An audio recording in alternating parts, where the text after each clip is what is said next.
Okay, it's true. I lied to you. That's right. When I told you how to get the hunt token and I said that was all there was to the event, that was a lie.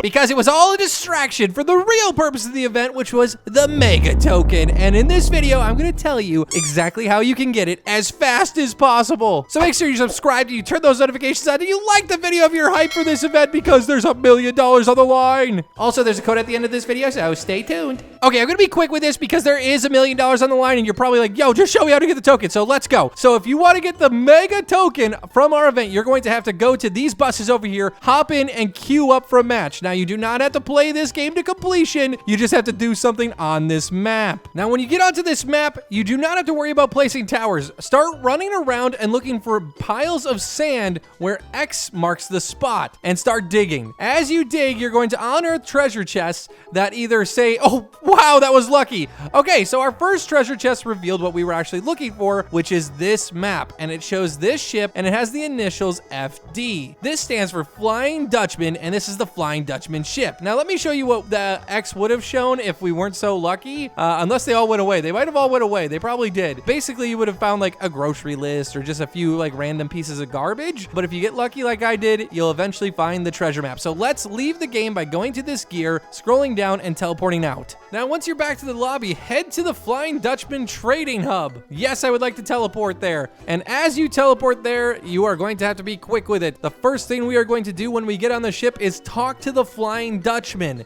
So let's turn around, run up these stairs. The treasure ye seek lies in Davy Jones' locker, but if ye wish to claim it, ye'll have to get into my captain's quarters. Har har, too bad it's locked up tighter than a barnacle on a sunken ship. Best turn back now, lest ye waste your time, landlubber. Okay, so basically he is saying if we want to get to the treasure map, to get to Davy Jones' locker, we have to get into his captain's quarters, but they're locked up. What you're gonna have to do is run over here, drop into this grate, and this will only work once you find the treasure map, okay? So you need to find the treasure map first. I'm having a hard time here. I am having a hard time. I'm having a hard time. There we go. It might take a little bit of trial and error because it's meant to be hard. There's a key down here. It's not always in the same spot, but definitely look behind every barrel. There's a chance the key is in between barrels or behind barrels. I already grabbed it. It was behind there. So let's go to this door now. Open it up. Find the path swift and true or be lost in fragrance through and through. Har, har, har. So here, you're going to want to go in. Now, this is a first-person maze, and it's different for everybody. So what you're going to want to do is just work your way through the maze until you find an aquarium. An aquarium means you are headed in the right direction.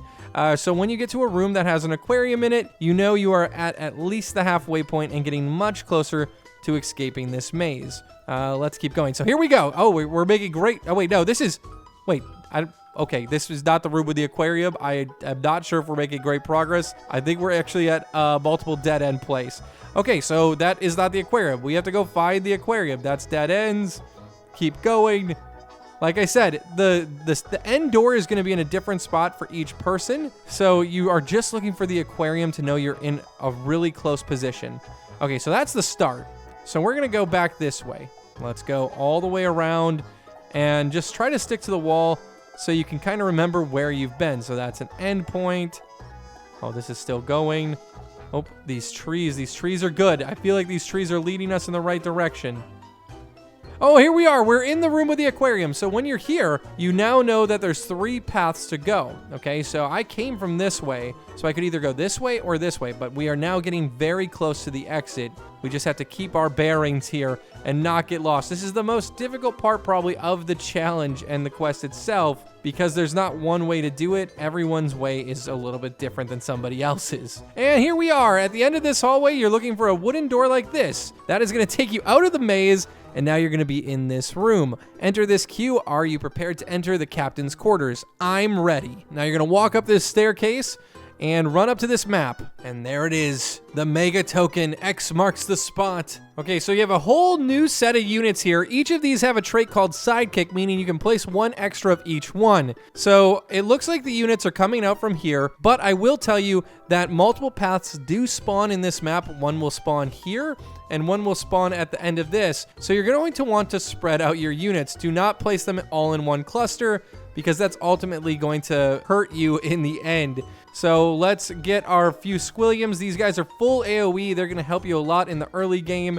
I do suggest place a few units first and then start upgrading. So let's get our first few units placed, and then we're going to start upgrading some of our units, which you can do in this menu here, or you can click on the individual units to upgrade them. Another good unit is this Atomic Flounder because it's another AoE unit, meaning it deals damage in its entire circle. So the whole time somebody is in its circle, it's getting damaged. So let's go place as many of these units as possible, and then we're going to start upgrading. Now this is 20 waves long, so it takes about 8 to 10 minutes. So you just need to, I guess, be patient here and make sure you spread your units out, upgrade them appropriately. I'll show you as I get more laid out. Now that I do have 5 total units out and I have good front coverage, I want a big damage dealer, and that's either going to be Caveman SpongeBob or Man Ray. I'm going to go with Caveman SpongeBob, though. He deals insane damage. Like, look at this jellyfish coming with 1,400 health, almost one-shot that thing completely. So now he's going to help any big enemies that get by. And like I said, a path opens up right here where this dirt is, so you want to make sure you have a few units here and at the front. So those Squilliams are going to handle the front for now, and now I really need to focus on making sure I have this area covered when this path opens. So make sure you have 3 or 4 units over here and 4 to 6 units in this section, and then a few in the back section as well, because we do have faster enemies that are going to get through these units really quick. So you need to spread some units out to make sure you can take out some of the faster enemies in the future. I am going to start to upgrade my Squilliams at the beginning just so they deal more damage to these types of bosses before they get to this point. Otherwise, it becomes harder and harder to take them out, but it's no problem with my Caveman SpongeBob. I'm also going to spread my Man Ray unit out over here. Let's place him right there. So he's going to help anybody that does get by these guys, especially when this path opens. So these are the 3 key areas. You want units over there, units right here, and units in this corner up here, because this is where you're going to get the best coverage after all the paths are open. And then you're just going to want to make sure every once in a while you're tossing some upgrades on these units, because upgrades give them better stats. And you notice I'm not upgrading one unit a bunch of times. I'm upgrading each unit once and kind of going back through and cycling, because you don't want just one unit to be OP. Like I said, some of these enemies are fast and they're going to get by those units, and then you're done for. See, this jellyfish is making it out of here, so it's getting closer to having some of these more OP units, and this trail opens at wave 10, so we have to be ready for that. And I'm not placing more units right now because nobody is getting by. Man Ray hasn't had to do anything yet, so I'm focusing most of my efforts on getting these early upgrades in, especially these Squilliams, since they're the cheapest to upgrade, and they're going to do a lot of early damage in future paths. Okay, all of my units have been upgraded once now, except Man Ray, and as you can see, this first jellyfish actually got through. We're getting a cutscene, though, as all of this is going away, and now this is the path that actually opens up. That's why I told you to place units at this corner. Now, let's see. We still took care of that jellyfish. I think Man Ray is going to be able to handle this jellyfish as well. I'm going to give him his first upgrade, but he's extremely powerful, and he'll be able to hold down this later part of the map for a little bit longer, but I am going to have to place more units. So let's consider placing like a full AoE one here, like Atomic Flounder, and then maybe a line unit like Karen on this straightaway just to deal extra damage. So this is where this trail comes in. This is why you really want a good setup here. If you would have placed all your units up there, this would really end up costing you, I think, the game. So you want to make sure you're spreading them out. And this Plankton is scaring me. He is coming with some serious power. We just upgraded Man Ray. Hopefully we can start to whittle down that 12,000 health. 2,000 at a time. It's going to be really close. I think we're going to stop him, but it's going to be super, super close. I just upgraded the Atomic Flounder too. Oh, 4 health. Okay, there we go. That was super close. Let's get this Karen upgraded as well. Give her 2 upgrades. I'm going to try to get everyone to upgrade 2 before I upgrade anyone to upgrade 3, because you really want a spread of units and you want them all around the same level, because this gets really intense with the sea bears and the Dennises and these giant jellies. You have to have this spread out, and I definitely probably need to consider placing another unit even over here. So let's do that. We're going to place a Flying Dutchman over here. Let's get him his first upgrade, and now I'm like super less worried. We have the 4 units over here, we have 4 units there, and we have 3 units here. We have a good spread, because wave 15 brings a new enemy, the Hash Slating Slasher, and he's fast, so he's gonna get through a lot of our towers really quickly. So we need to make sure that we have a good spread of towers. I know I've said it 1,000 times, but that is so important. If you cluster all your towers in one bunch, you're done for. So here's the Slasher. He's coming through. I know he doesn't look fast, but I'm telling you, he gets faster. We have to be careful. There is speedy versions of him. And look at all these powerful units coming at once. I definitely say, like, you only want a few units at the front because this back portion is so much more important. Let's upgrade him. I think everyone's upgraded twice now. So now I could consider placing a second man ray. Let's do that just so we really have this back portion covered as some more bosses get ready to start coming out. We're at wave 15 officially, and I think we have this handled. This is the perfect strategy. 4 in the back, 4 in the front, 4 in the middle. As long as they're each at these corners and you got good coverage of the trail, we're good to go. And if I wanted to be extra safe, I could definitely put another flying Dutchman like at this corner here and just hit as many units as possible. But I mean, I think we've actually done it. We're super safe. I'm going to keep upgrading and keep paying attention because this is a very tricky, challenging level. Because it's the Mega Token, duh! You gotta prove that you're the best, am I right? Okay, everyone has been upgraded twice. So if you want to copy my loadout exactly, we have a total of 13 units placed, and they're all upgraded twice. I think I'm gonna only focus on my units that are in the center and back now for upgrades. I don't care about the front as much anymore. I care more about the late game. Plus, these are all my weaker units, my rare units, so focusing on my epics, legendaries, and mythics is going to give me way more damage because another path is about to open right here, I believe on wave 20, the very last wave, so you want to be prepared for that. Okay, I'm starting to get some upgrade 3s in. This is great. We have our atomic flounders upgraded to 3. We got a flying Dutchman to 3. We're about to get a caveman SpongeBob to 3. Let's get this man ray to 3. Okay, I mean, I'm feeling really good. We still have 2 rounds to go. Wave 19, the second to last wave.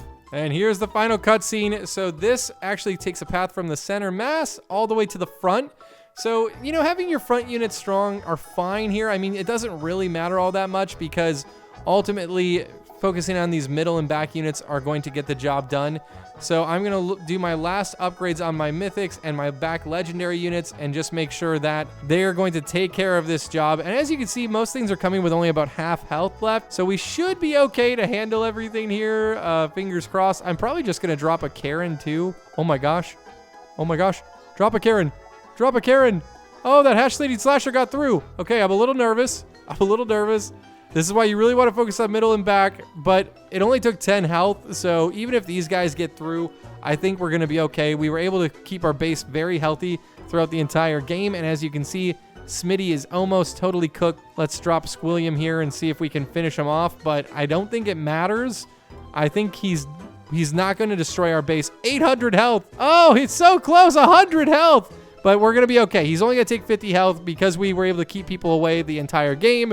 It's not going to end our game. He may have won this round, but I'll be back. The dead always return. Mark my words, Dutchman, this isn't the end. Okay, Smitty, whatever. We're number 1 now, am I right? Har har, he fought well, Bone Rattler. Those walking heaps of dust won't be back soon. As thanks, ye can take a peek at the treasure map anytime in my captain's quarters, but don't be getting any ideas. It stays with me, har har har. So as you can see, we have the rewards, but you don't see the mega token yet because you're not done yet, okay? But you did get 500 gems, 750 coins, 500 battle pass XP, and 7 jelly patties, and you could always replay this if you want for those rewards. Now, choosing to go back to the lobby now brings you back to the Dutchman ship with this being wide open. Now, if you ever wanted to play the Dutchman ship again, you could go here and observe this memory, which actually cues the raid all over again. Also, here is the map, the treasure map. We can now view it, and it gives us a clue. It shows that the mega token is hidden in a rock with a jellyfish. So, let me show you where that is. We are going to return to the lobby by going to this blue portal. Then we are going to teleport to the play area and join this Chumageddon map again. Now, you do not have to play this map. You have to turn around from where you spawn and run backwards. Here is the blue jellyfish that you saw on the map, and you're going to want to run into this cave hole. Once you're in this cave hole, you're going to want to follow the little swirling wind all the way to the bottom of the cave. This is going to take you to an area where you have to do your next task to be able to unlock the Davy Jones locker where the mega token is. This is the very last thing you have to do. Treasure calls to the worthy few, in light's embrace, let thy feet move true. So here is light, as you can see, and now I am embraced by light. If you go up here, you can push emotes and just emote in the light. This is going to trigger a cutscene that is going to open up that door, and there's Davy Jones' locker. So now we can run to Davy Jones' locker. This is the treasure we were seeking. Let's go and open Davy Jones' locker. And there is the Mega Token. We can collect this. We now have the first Mega Token out of the Hunt event. And now, if we want to do the rest, we can return to the Hunt event hub by going to this blue portal. So that is the Hunt event in its entirety this time. I am telling the truth. I hope you guys have really enjoyed this event. We are so thankful to have been a part of it. It has been an absolute blast to work on, and I want to thank Roblox and the entire staff over there for making this just the best event ever and including us in it. But good luck to you guys getting that $1 million. Boom, here's the code. And don't forget, double XP all weekend and other times twos throughout the weekend. So check back, and until next time, I'll see you guys later. Bye.